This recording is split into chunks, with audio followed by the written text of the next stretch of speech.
Is anybody there? Is anybody there? You guys could give me a shout in the chat just to let me know if you can hear me. That'd be amazing.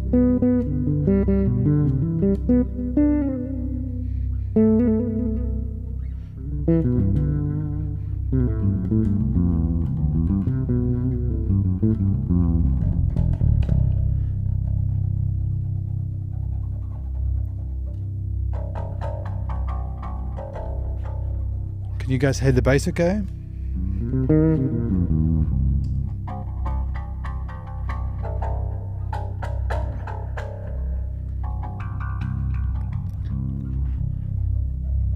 Oh, great. That's great. Cheers, Bill.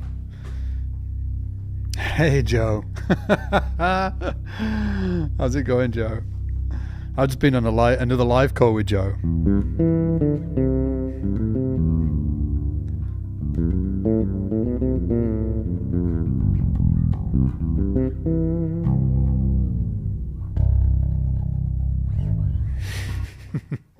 Joe's saying no low strings. That's a problem. I've got...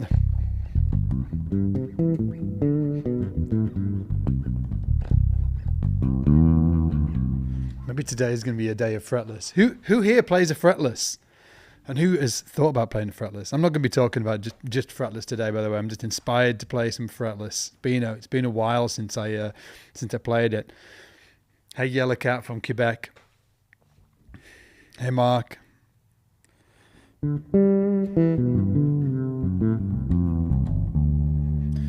One thing I was talking to Joe, shout out to Joe who's online now. One thing we were just talking about is fretless basses and how they're just incredible instruments. And Joe was telling this great story about how he went from a 36-inch scale bass, BC Rich.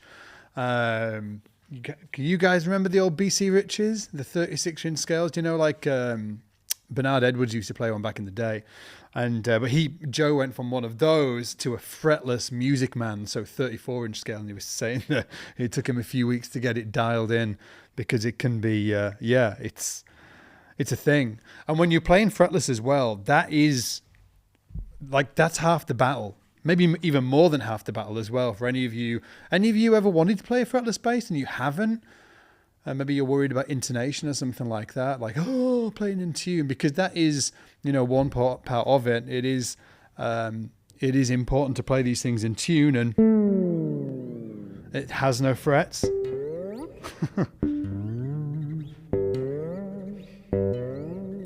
It has no frets, so it is.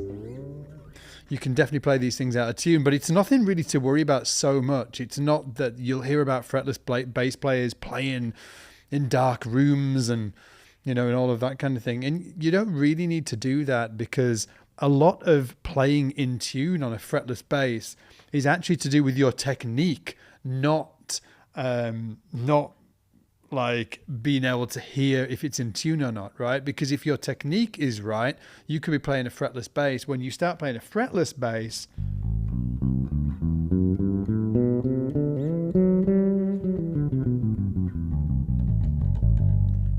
it kind of just everything falls where it should do. So it's just something to bear in mind, that I think that there's a lot of, I guess, sort of like, not misinformation, because I don't think there's anybody spreading misinformation about fretlesses out there, but I think it's the misinformation that we give to ourselves. We're like, oh, we're not good enough to play fretless. That's only for experienced, bass players above our level. It's only for them. And I think that's actually BS. I think that ultimately, I think that you could actually start out on a fretless bass. Like, seriously, like, think about cello or violin or upright bass, right? They play straight from the get-go on fretless instruments, and we could do the same. So if you've been really, thinking about playing a fretless in the future, just go for it, and you can, shout out to Ben on our last conversation as well. He was saying that he got like a cheaper fretless. I think he said like a Sire or something like that, and you can get them for a few $100. And they're incredible instruments. And you can give this thing a try. They're just really great, and you can just get some.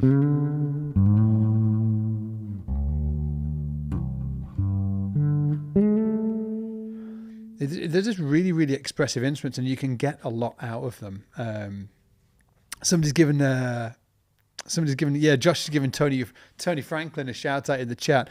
We've just had Tony on. We just did an interview with him. We did a challenge with him for the YouTube channel, so you're going to be seeing that coming very soon. But definitely go check out Tony's channel. It's a really fantastic channel. Love his stuff.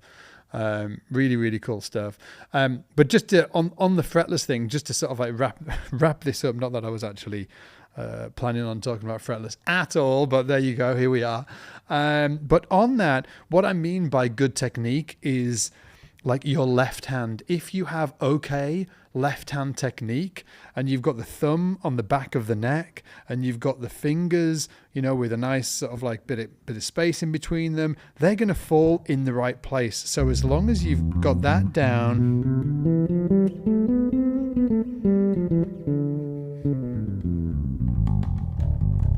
you're going to be able to play in tune for the most part, right? Obviously, you'll have to dial it in a little bit, but it's probably not as hard as you think. And in terms, I know that we're here to do a Q&A today. I would love to talk, all of your questions, bring them, stick them in the chat. That would be amazing. But also, hey, Bud. Bud's having deja vu, yeah, because Bud was also on that live call. What was I about to say? Oh, something about fretless. Bud, you threw me. I've completely forgotten where I was going with that. It's gone. Maybe it was a useless bit of information. Who knows? But yeah, just it's great it's a great instrument, and I think it should be accessible to everybody. It's not just for people that are more advanced than you are right now. I think that you should jump right in. Now, when it okay, I can see people hitting the questions already. Let me just read this. Like Ethan said, you got to check out Matt Garrison for that. There's at least a couple of videos from him talking about that on YouTube. Oh, Rodder's saying, how do you approach 4-finger picking for jazz? 4-finger picking, like like that thing where you're,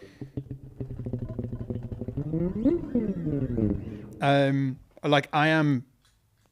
I would say, it's not a technique that I regularly use, but if you wanted to, have experiment around with that, I would say the first part of it is just getting used to, like, which finger's going to be first, which is second, which is third, which is fourth, because I've seen people do it in both different ways. So some people go like thumb, index, middle, ring. Yeah, thumb, index, middle, ring. But other people do it the exact opposite. So thumb, ring, middle, index. Yeah, so.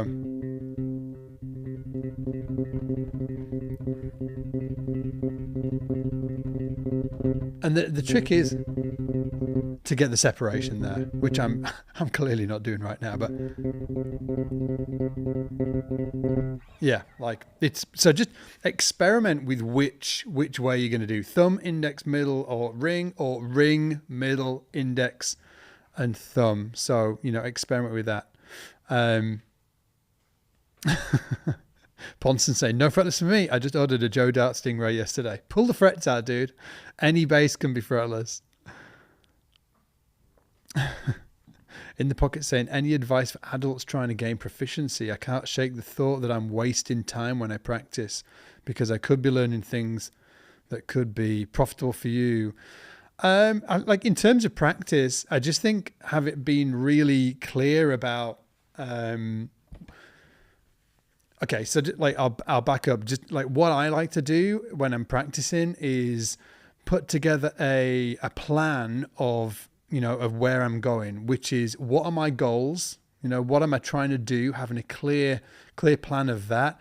And then I will align my plan to get me there, as it were. But also what I do is I divide my practice time up. So let's say I've got sort of like, an hour to practice. Now, some of you might be like, what, an hour? I haven't got an hour to practice. I've only got 20 minutes to practice. Well, I've got something for you as well. But in terms of if you had an hour to practice, I would divide that up into chunks, right? Sort of like a certain part of that would be spent on technique, a certain part would be spent on transcription, where I'm learning other people's lines, other people's language on the instrument, because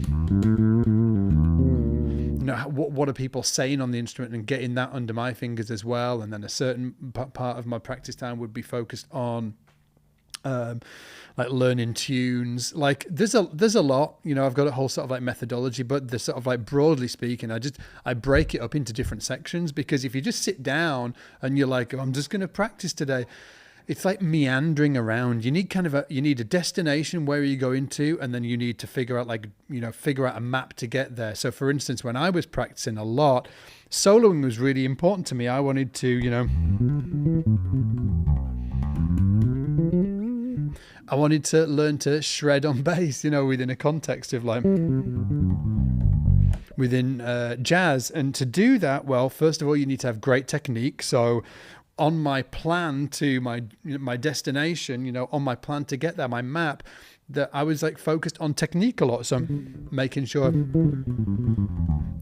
got my technique exercises that I'm working on every single day, and also working on my fretboard, understanding, but also visualization, being able to visualize all of the triads and the chord tones and the scales over the entire neck. So all that to say, broadly speaking, just making sure that you're not just sitting down and practicing, but having a very specific idea of what that goal is that you're chasing, what you're going after, and then you can reverse engineer your map to how to get there. So that's how I approach it. Couple more questions on here. Is that rain? Wow. It's crazy, crazy rain up above. Good ways to play in solo over a backdoor dominant. Yeah, so, oh my word, can you guys hear that? That's crazy. It must be like torrential rain outside. It's like, it's crazy. I hope you guys can hear that. It's wild. My God. I hope the sunroof's shut. Luckily my car doesn't have a sunroof, but there you go. If I did have a car with a sunroof, hopefully it's shut. Okay, like in terms of, okay, first of all, that is a big question. But in terms of soloing on dominants, specifically like a dominant chord used to transition to another chord, a really nice, like cool way of doing it would be to play like an altered dominant on top of it.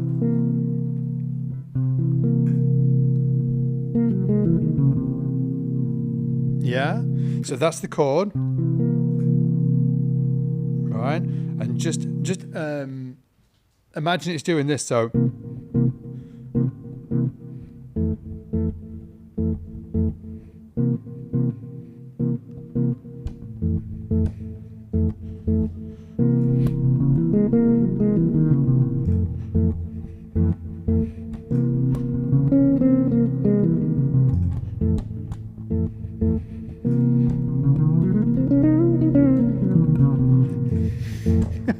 sorry, you get my point there. So over that dominant there, what I'm using is an altered dominant scale. Or you could just think of it as I do, like a melodic minor scale up a semitone. So you've got this C dominant chord there, which is going to resolve to an F, right? So C dominant, but what I'm doing is I'm playing a D flat melodic minor over there.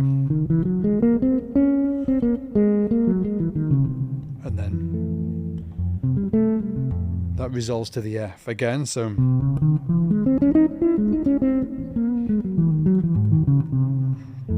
that resolves to the F again.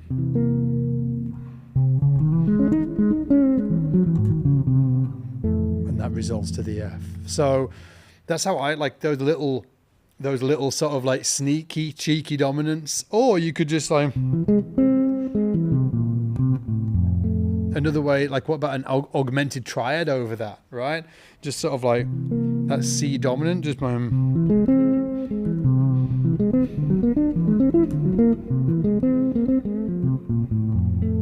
that's just like an augmented triad, moving in whole steps.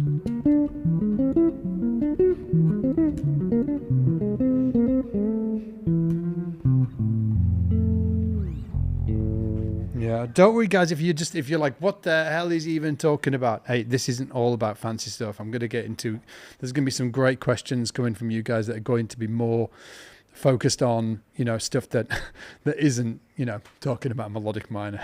Not that I don't like talking about melodic minor stuff, I absolutely do. Somebody talk about how to get started with walking bass lines. Oh my word. Again, great question and a big old subject.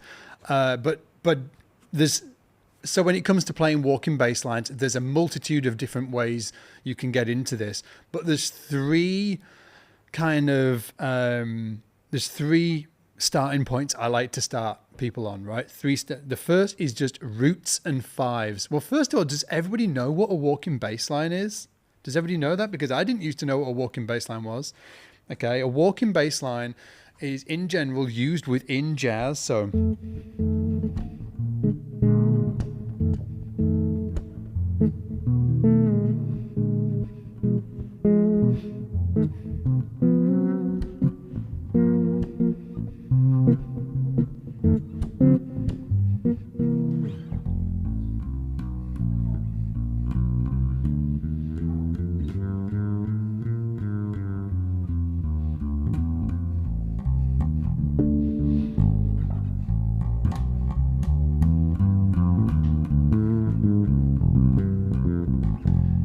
shouldn't have my it should be more like this.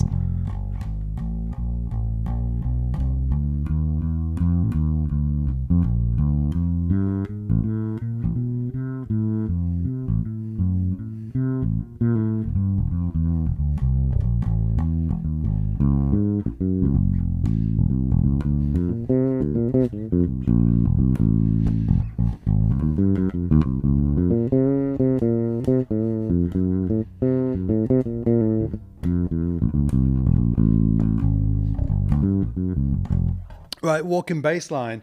So where to get started with that? That was just a walking bass line over a blues as well, right? So a jazz blues. To get that down, I really like to start students just on roots and fives, right? Because it's so easy. There's a lot of information there, but you know, just roots and fives.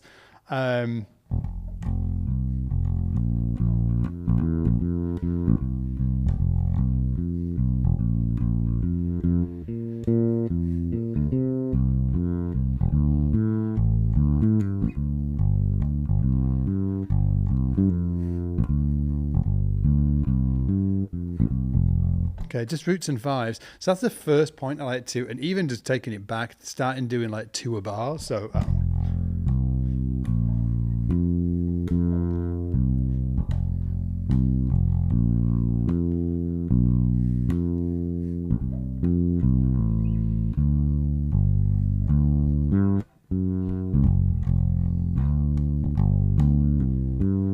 so just two notes per bar to take it one further back from that, but just roots and fives. And then after that, roots, thirds and fives, roots, thirds and fives, just basic triads. That would sound like this. Really slow, like 1, 2, 3, 4.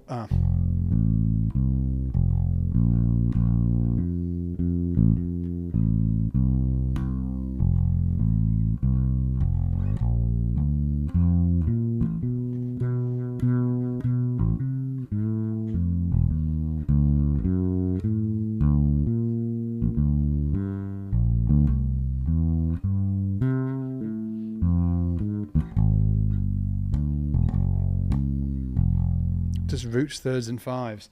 And then after that, you've got what I call root 3-5 chromatic. Okay, root 3-5 chromatic. And that's where you play a root 3-5 chromatic. I like doing this on a 2-5-1 as an example, right? So imagine we've got a D minor to a G dominant 7 to a C major 7, right? D minor to a G dominant 7 to a C major 7. Well, on the D minor, we could just play root 3-5, and then we're going to play a chromatic to the root. Okay, so root 3-5 chromatic going to the root of the next chord. Root 3-5 chromatic moving to the next chord. So we've got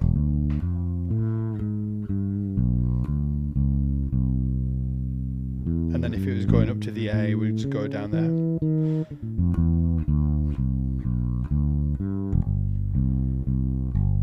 Root 3-5 chromatic, root 3-5 chromatic, root 3-5 chromatic, root 5 chromatic, root 3-5 chromatic, root 3-5 chromatic, third root.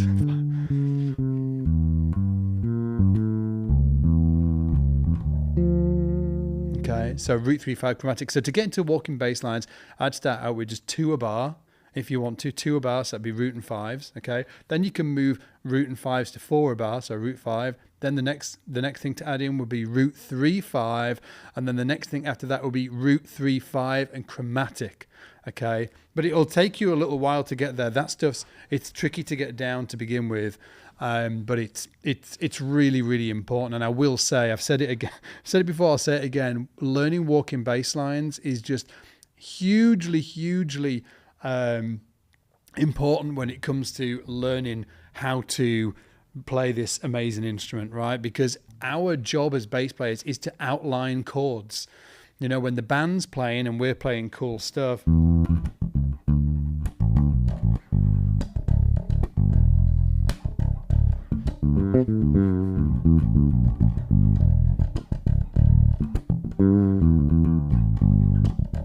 what am I doing here?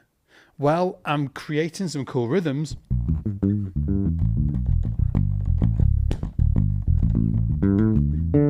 But really what I'm doing is I'm outlining the chord. I'm using all of the chord tones, right?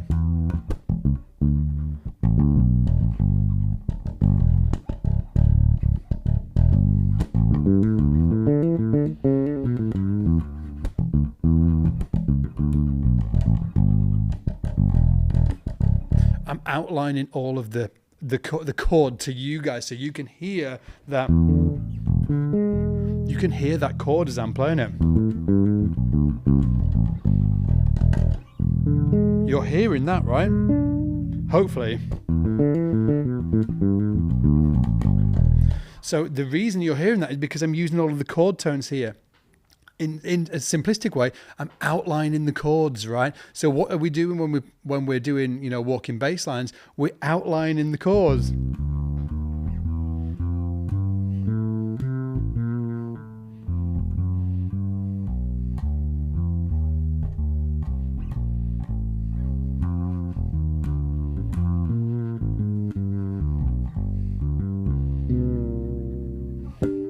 Yeah, I'm outlining the chords. And that's why walking bass lines is just like, I wouldn't be able to play any of that stuff there.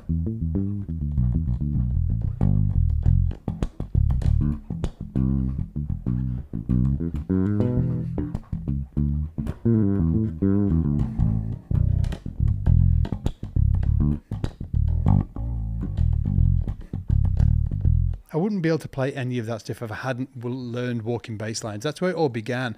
And that's why the greatest bass players on the planet, like James Jamerson, Carol Kay, Victor Wooten, all the way through to Joe Dart and Michael League and all of these other great players, right? They all studied jazz. That's where they, you know, Justin Raines, like think about gospel, like they all have learned jazz. They've all put time, even if they have nothing to do with the, you know, the like jazz. It's really what they've all, Pino Palladino's another one. They've all put a lot of time into learning this stuff and that's why they play like they do, right? Because they've spent the time understanding all of these things that you learn when you use jazz as a tool to do that. So yeah, it's just incredible. So if you haven't already, definitely check out walking bass lines. And I would say as well that it's a great way of getting into soloing. Like when you hear people play, you know, like a line like that.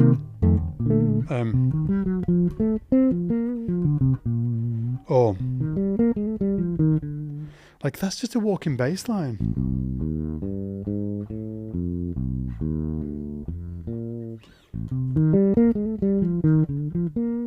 Just it's the same line. So when I'm playing,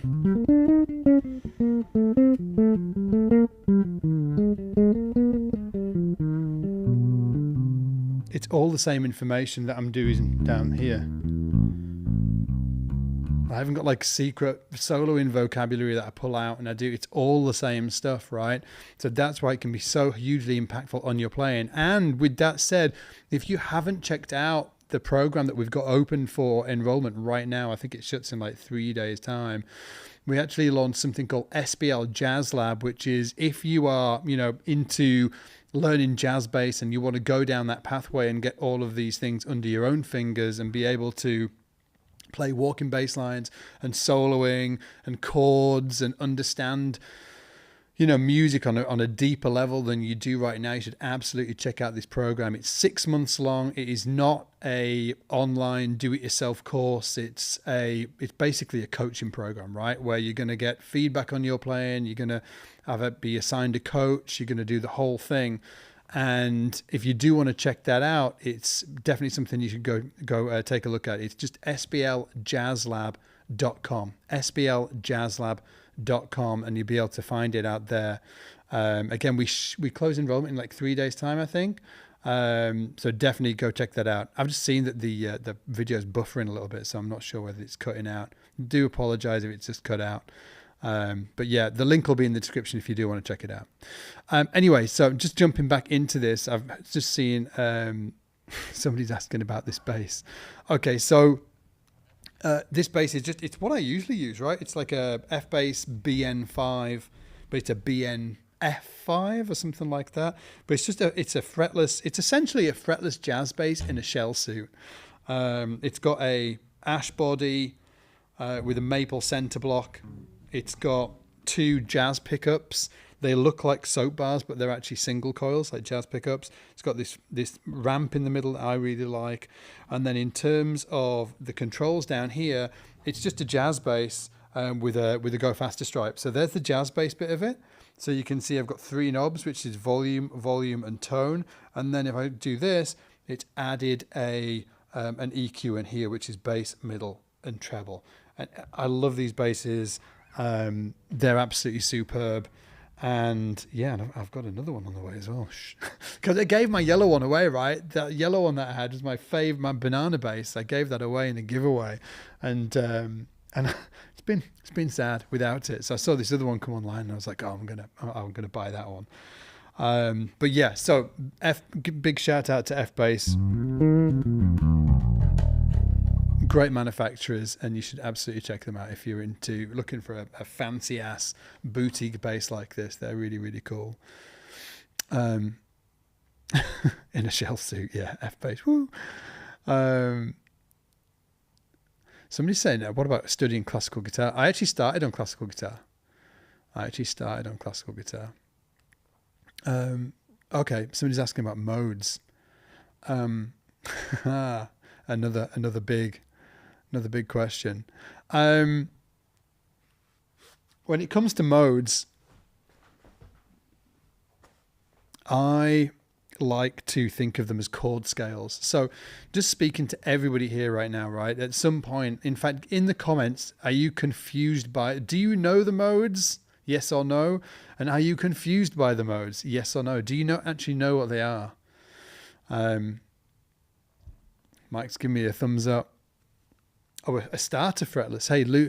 As I was saying to begin with, definitely check out Sire. do some great sort of like, basses. They're pretty cheap. Again, they're not like super cheap. When they first came out, they were really cheap, but they've definitely kind of like been increasing the price over time. But yeah, like definitely check out Sire. Yes and yes. Hey Ethan, Big Mod. Big Mod. Fresh Looks is saying, how many strings is too many strings? You can have as many strings as you want, man.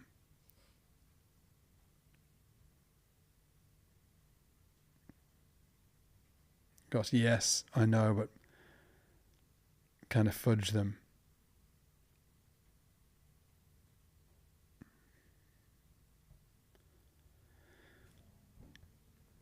It's all right, Ethan. All good, man.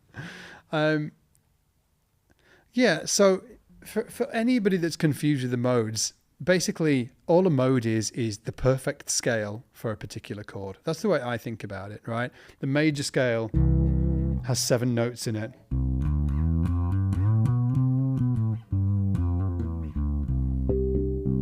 Seven notes, right? And from each of those notes, there's a chord built. Sounds like this.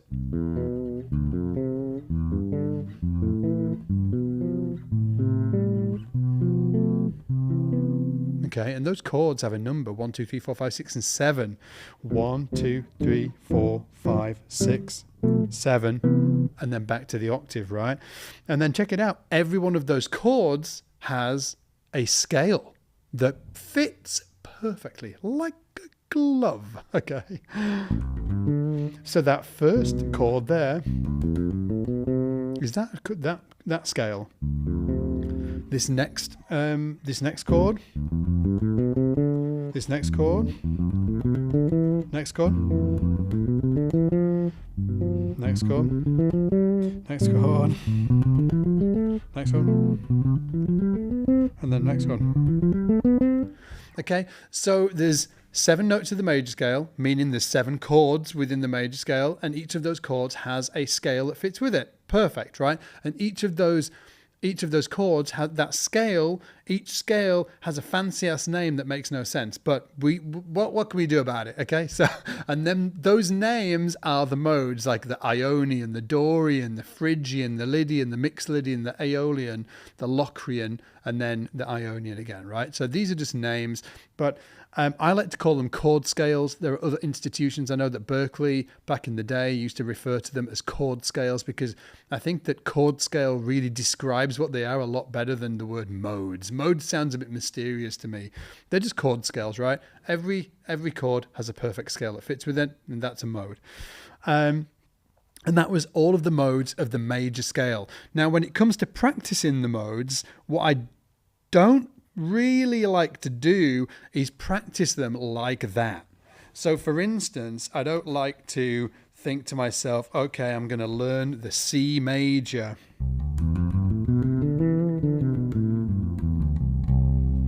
And then in the C major scale, the next mode will be a D Dorian.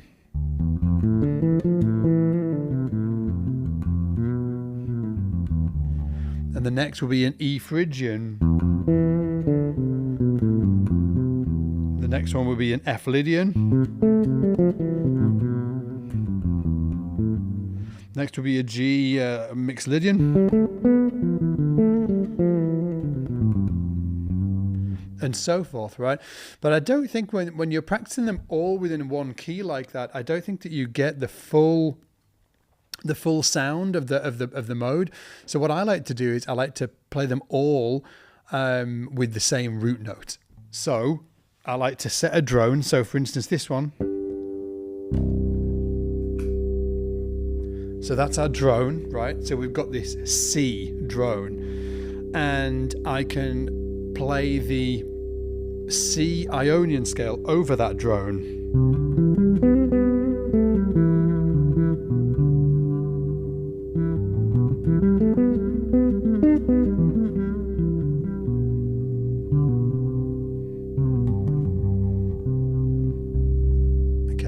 Now, when it comes to practicing the next one, let's say the Dorian, I would play a C Dorian. The reason why I'm not going to the D, I've got this C drone, and I'm really trying to learn all of the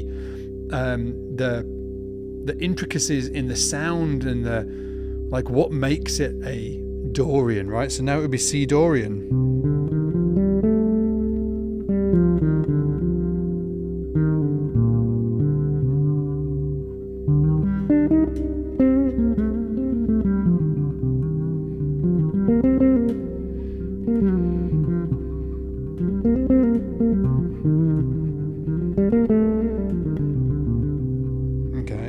Now I would be playing, we could do C, if we're going on Do, so like C, not C Lydian, well we could do C Lydian.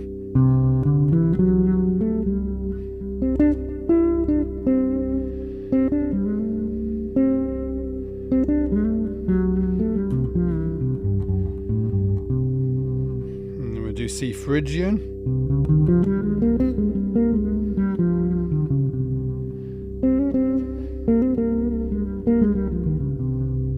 Mixed Lydian.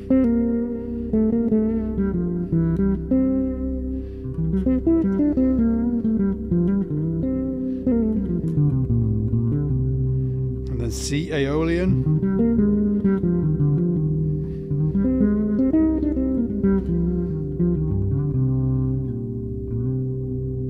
Have we missed one out? Locrian?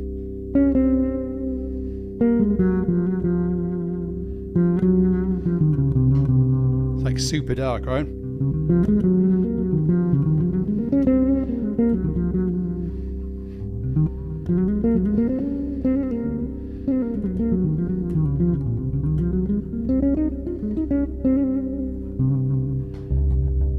And I'd go through each of them like that, right? I go through, because what I'm looking for is to really learn what makes each of those modes different to the rest.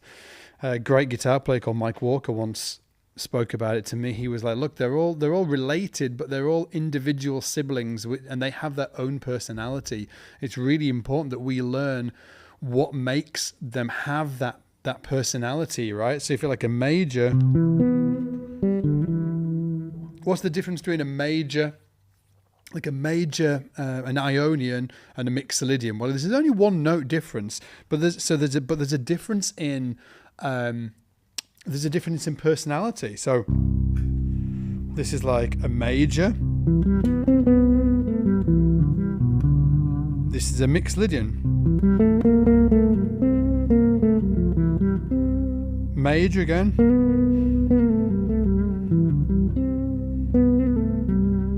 Mixolydian.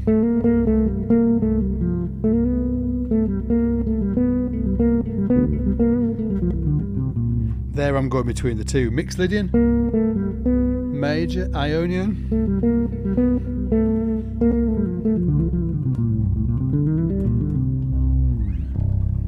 Yeah, I was going back and forth between the two. And a great way of practicing those as well, for anybody that wants to go down that rabbit hole, is taking like two modes, like I'm doing there, and going back and forth. And I really like doing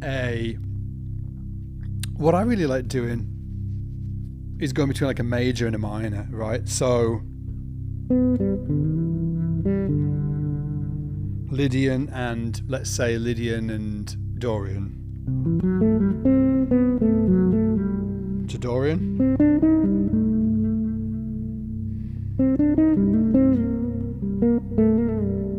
To Lydian. To Dorian. And then I went back to Lydian. So that's what I really, really like. It's really fun, and it also gives you the ability to really learn the character of each scale. Sorry, just zooming back, can see a lot of questions here.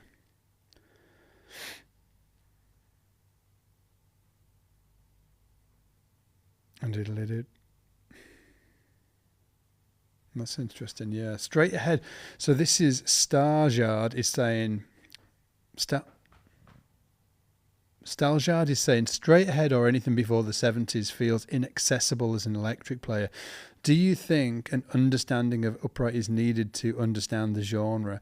I think it helps. Like, I haven't done a great job of that myself. I wish that I'd done like a better job of going back into the archive and learning, more about Ray Brown's walking lines and Ron Carter's walking lines, but I haven't.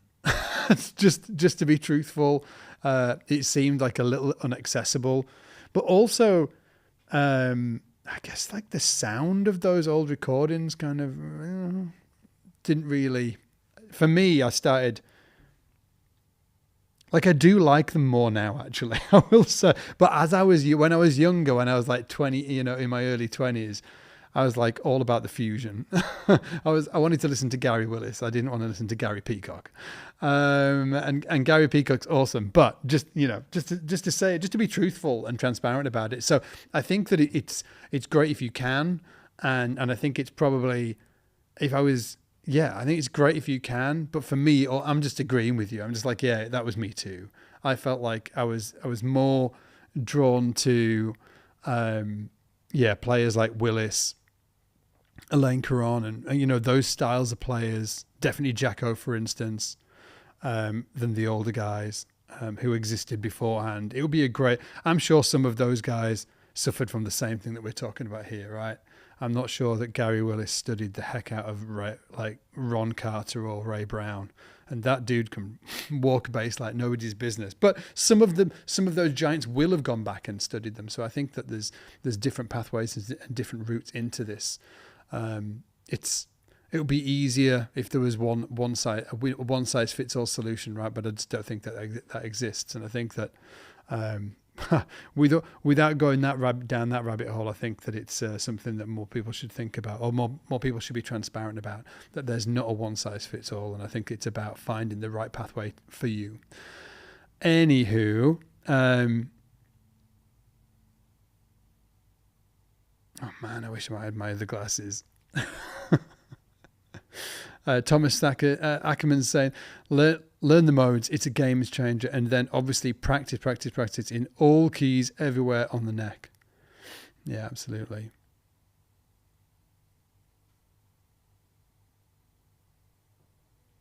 Jacob's saying, hey, what's the jazz standards which are most common or mostly used? And then Ethan's going on to say, thank you, Ethan. Ethan saying, Jacob, it really depends on your region, but stuff like All the Things You Are, All of Me, Stella by Starlight, Have You Met Miss Jones are pretty universal. Yeah, and like Autumn Leaves, All the Things, There'll Never Be Another You, Take the A Train. Obviously, you've mentioned Stella by Starlight. There are like sort of like a handful of jazz standards, maybe more than a handful of jazz standards that are sort of like really, really helpful to learn. And once you've learned them as well, it just starts compounding, because a lot of them use the same chord sequences. So a lot of them, like the easiest example would be like a 2-5-1.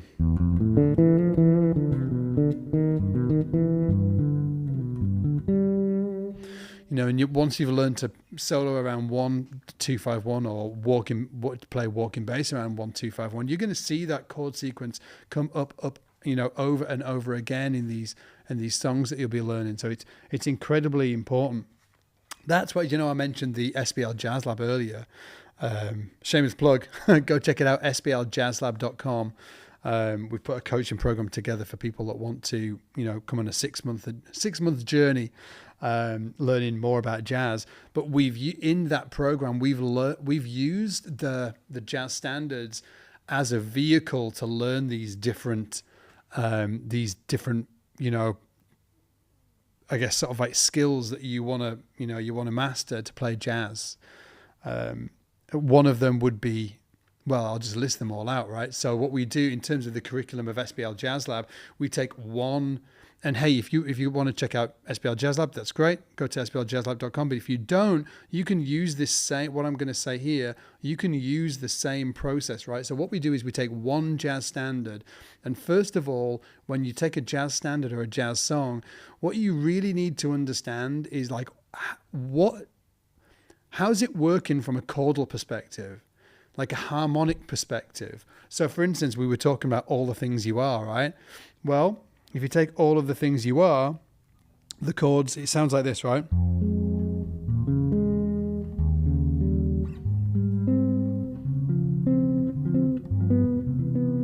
That's the first few bars, right? Now, what's going on there though? We need to know what's going on. And this is why jazz is so incredible, because it forces you to have to learn this stuff, right? And it's not hard. It's not hard stuff. It's just stuff that you might not learn otherwise, right?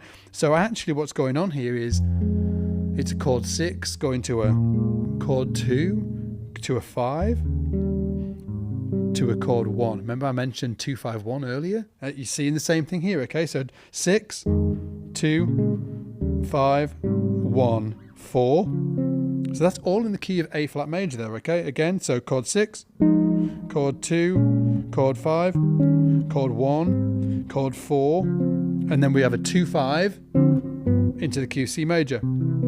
Then we have the whole thing start again, but in a different key. So now we're in we've got a chord 6, we've got a chord 2, we've got a chord 5, we've got a chord 1. Goes in the key of E flat major, then we chord 4, and then we do another 2, 5, 1 into the key of G major, right? So what we do with SBL Jazz Lab, we take, that's the first thing we do. We look at the first jazz standard, and if you don't do Jazz Lab, just do this on your own, right? So take a jazz standard. First of all, you've got to understand, you've got to understand the functions of the chord, the bigger picture, right? How are those chords functioning within that key? Chord 6, 2, 5, 1, 4, 2, 5 into C major, then chord 6, 2, 5, 1, 4, then a 2, 5 into G major, and you need to really get used to and comfortable with using that language, right? So that's what you do first of all. Understand the harmonics of it, not the harmonics, understand the context of these chords and how they're functioning within the key. Then once you've done that, an incredibly important thing is to learn how to play, walking bass lines around this stuff, because that's what we're doing. I just mentioned it earlier. What do we do as bass players? We outline the chords. So for all the things you are, now we understand. We now need to be able to play walking bass lines around them. So we then make a study of learning how to play walking bass lines around the standards. So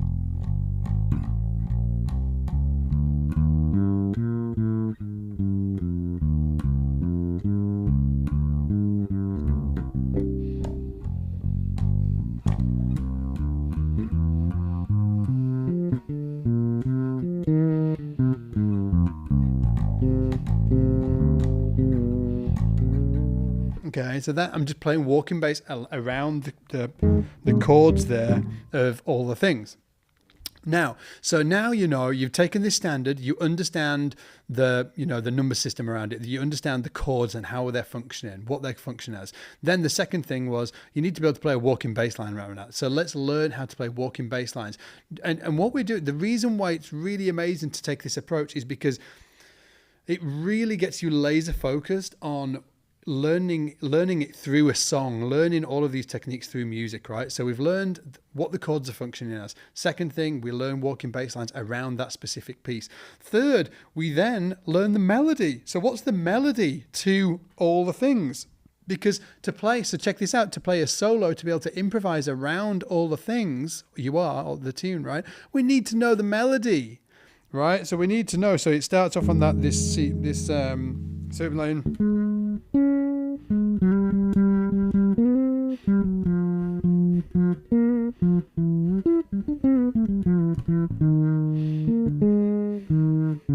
And then it goes down the melody, right? So all I'm playing there is the melody, right? So then you learn the melody, and then after you've learned the melody, then you learn how to, I've actually missed a step here.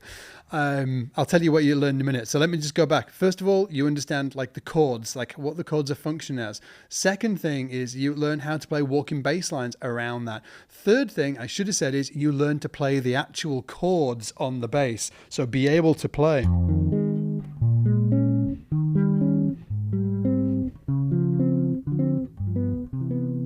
And then.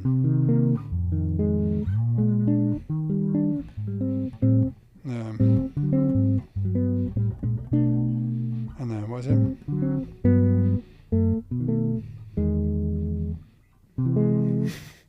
right? You learn to play the actual chords because it's really important to be able to play the chords, to be able to hear the chords and understand the chords.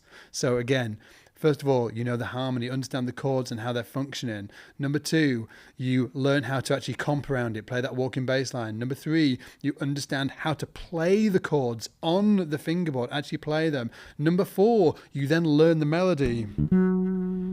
Oh, sorry.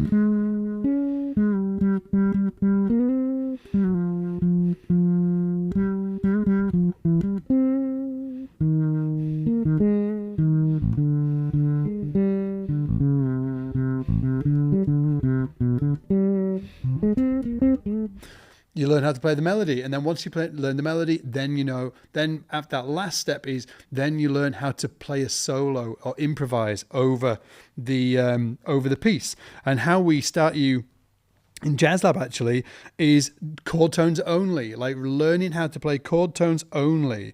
So if we took that, all the things you are, that would sound like this. So it would sound like this: 1, 2, 2, 3, 4.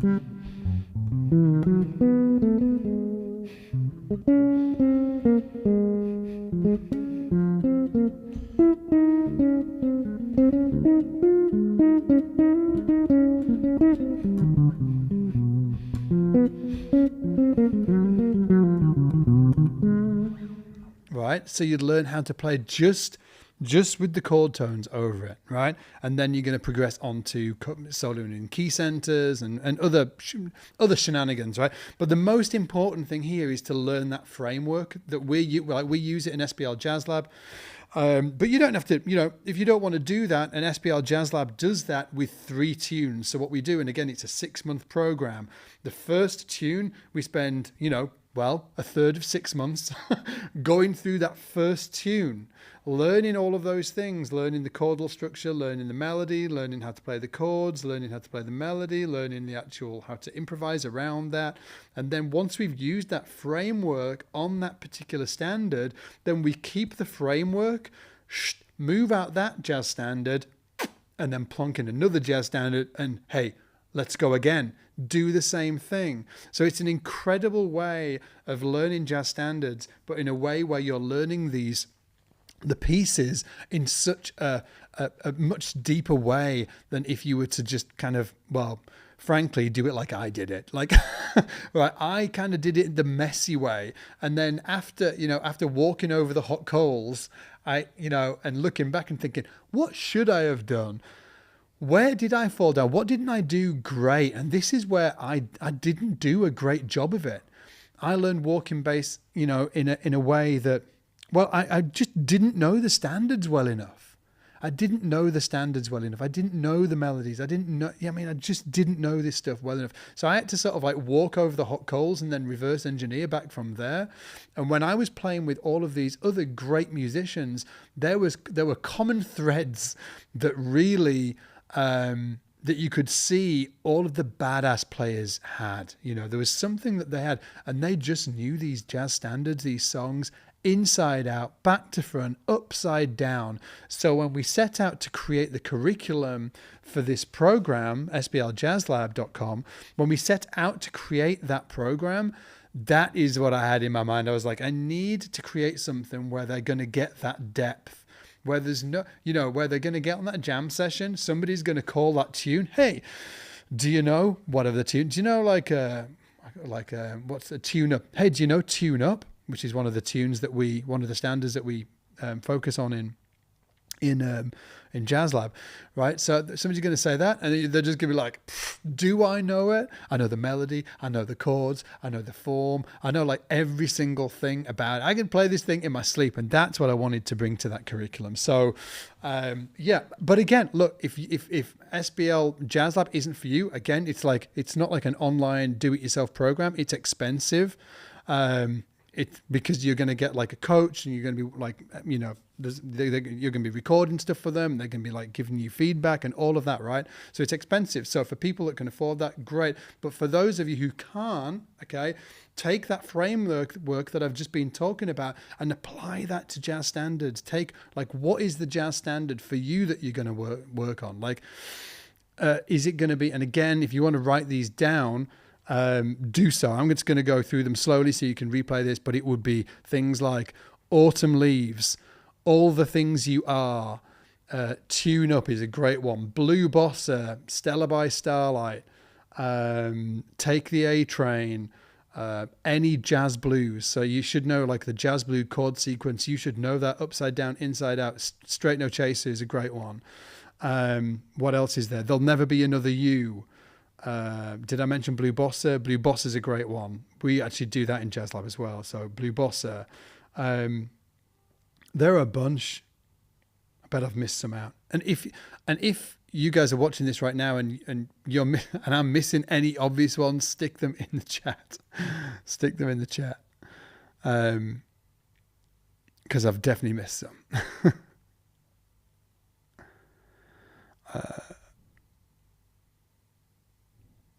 That's interesting. So what time are we on, Alan? What time's the next one start? Oh, right. Okay. Ian can start. Okay, guys, I've got like 3 minutes. I've got 3 minutes. All of me. Thank you, Kevin. Oh, it's a great tune. I can remember my grandma, she passed away a few years ago, but I can, like, one of my last really happy memories of my grandma is because I ended up like, I didn't have a house for a short time and I had to like go and stay at my grandma's house. And one night I was like downstairs and I had a guitar there and my grandma and me, we were just sitting in the living room and, you know, and she didn't know that I knew all of these standards, right? And I didn't know that they were obviously really popular songs when she was a kid.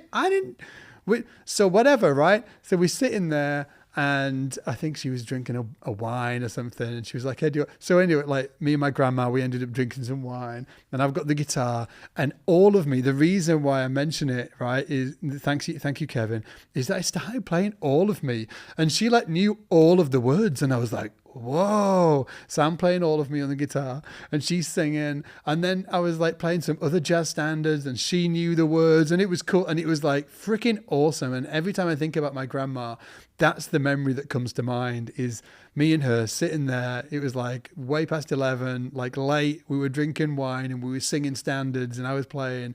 And the funny thing is that I didn't even know until that moment in time that she knew any standards and she didn't know that I knew any standards either. It was this sort of like weird little accident that happened.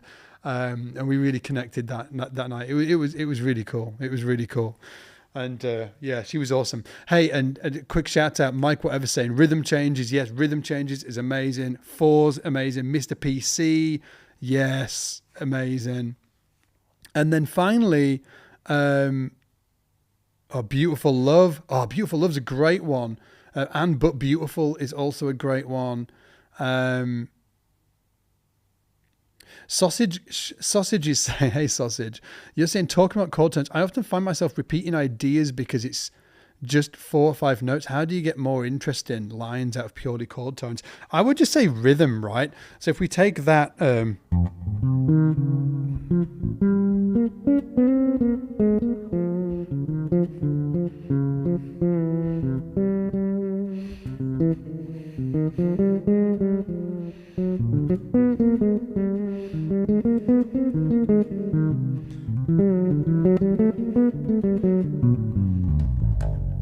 so I was just playing again. That was just chord tones only over the beginning of All the Things You Are. What I'm really trying to do is like just rhythm and space, right? So, and oh man, I wish I had more time. There's a lot. So, but just a little thing, just like take your time and just be conscious of rhythms. You're going to play the same rhythms over and over again, whether you know it or not. So try and be conscious of doing that and then not doing that, moving away from that. 1, 2, 3, 4.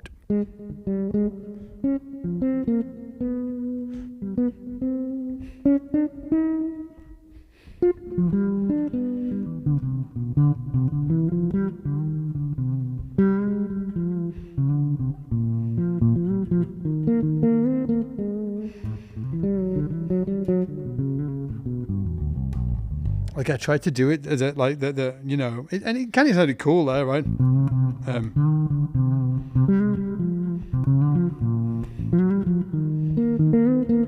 I'm playing that same rhythm throughout the chords and stuff like that. I would say rhythm's the answer. I wish I could spend a bunch of time here with you guys, but I've got another Blue Monk, by the way. Kevin Johnson, massive shout out to Kevin Johnson. Thank you, Kevin, in the chat. Yeah. Oh, by the way, let me know in the comments as well. We've been thinking about bringing back like old school SBL lessons to the YouTube channel. Are you guys game? There's a whole reason why we moved away from that slowly. And that is why we grew the channel to like nearly 1.3 million subscribers, because we did that. We wouldn't have a channel of 1.3 million subscribers if we just carried on what we were doing. But we were thinking about bringing back, like we publish 2 videos a week in general right now. And we were thinking about, like, we all miss it. The team misses it, creating those old school SBL, more sort of like hardcore educationally focused lessons. And we were thinking about bringing it back to the channel for an additional, like publishing that, like maybe on a weekend or something like that, calling it like, I don't know what we'd call it. Oh, do you want to bring back somebody put a poll together? You got who's there in the background? Is that Jack? Hey, Jack's put maybe a shout out to Jack or somebody. Yeah, like, do you want some more straight up lessons where just I'm teaching or Ian's teaching or Sharon's teaching, just straight up stuff? And again, we stopped doing that, not because we didn't love them, because we absolutely love them. But the YouTube algorithm is the YouTube it kind of like, it forces you in some way, if you want to grow your channel, to produce content in a certain style. That's like the easy way of saying it, right? So it kind of, if you want to grow on YouTube, you've got to play within the rules, right? YouTube create those rules. But also what we can do now is we can break out of that a little bit, because we've got the ability to do that. Keep on doing the stuff that we have been doing, that you guys have been loving, but also bring back a few more sort of like, more educationally focused lessons. So, hey, there's 95% of people said yes, but 5% said no. Interesting. Anyway, hey Luke, I want to see that wall on the jazz gig. Done. And we're going to make it happen. Anyway, guys, if you want to go down the rabbit hole with me and work for 6 months through the content that I've created, a curriculum focusing on this stuff, and then also get like we've put a coaching team together, get an SBL coach, do the whole thing. Check out sbljazzlab.com. I think it closes for enrollment in 3 days, maybe 2 or 3 days. Go check it out. Be great to see you on the inside. Remember, if not, you can go check out that framework I was talking about, taking that standard, doing the whole thing, starting out with the chord functions, then do that whole thing. Go back, write it down, and do it on your own. But you can do one or two. All right. Anyway, guys, thanks so much, and I'll see you on the next live stream in the future. See you in a bit. Bye.